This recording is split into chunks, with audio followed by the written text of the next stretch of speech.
I thought this week I would give you a little look into what a spiritual party looks like.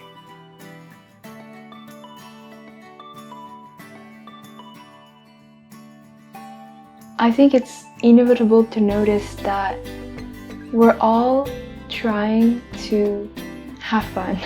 We're all trying to enjoy. We're all trying to find some type of happiness. And it's a very natural thing.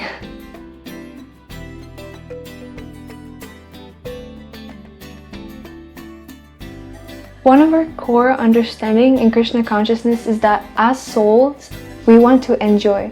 And I think that's something like really easy to see just looking at life in general. Everybody is trying to find a way to experience pleasure in many different ways. You'll get people who try to find pleasure through, partying, intoxication, a lot of sexual relationships, and you'll find people who try to find pleasure through connecting to nature, connecting to their body, meditating, investing into really deep, intimate relationships. You'll get people who try to find happiness in money, in family, in their job, and so many things. The point is that we're all looking for some type of pleasure, some type of satisfaction, something to enjoy.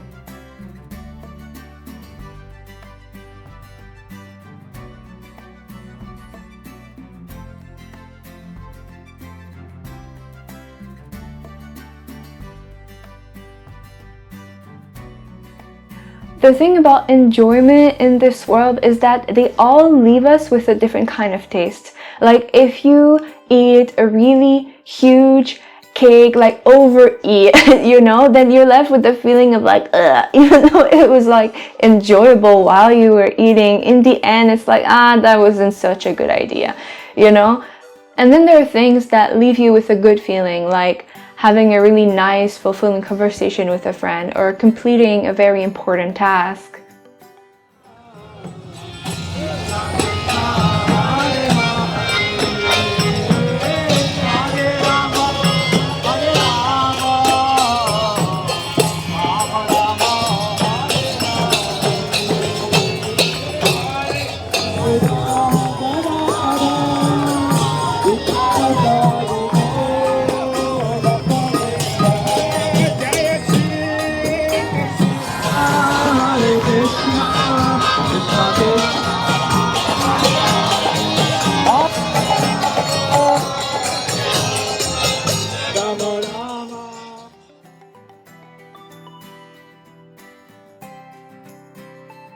There's something really special about the practices in Krishna consciousness.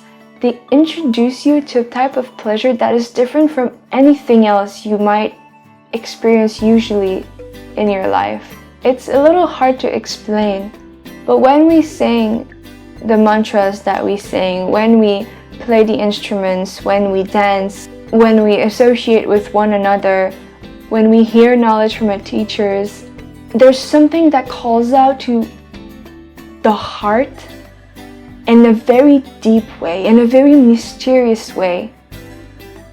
Like an inner voice telling you that, hey, you're onto something.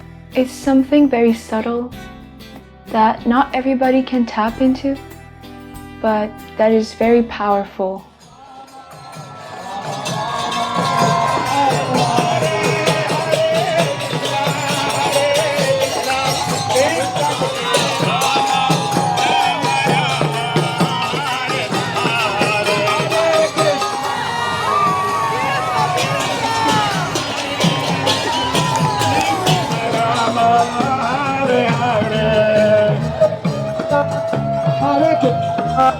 Krishna Krishna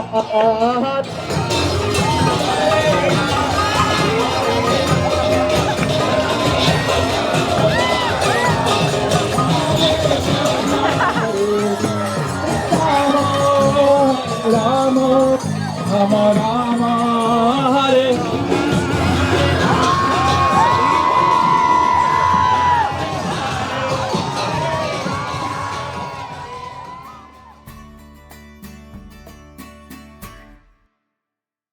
We bring the spiritual party to the outside world because we want to trigger that inner calling in others, one that leads to growth, emancipation, freedom, love, joy, clarity, purpose, fulfillment.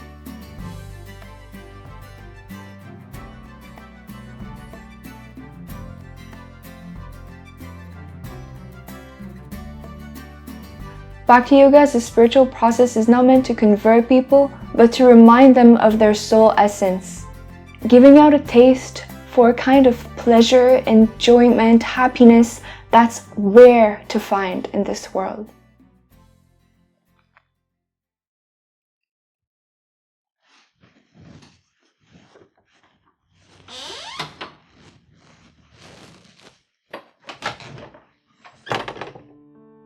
After a long day singing and dancing, I went back home and took care of my deities, Gora and Nitai.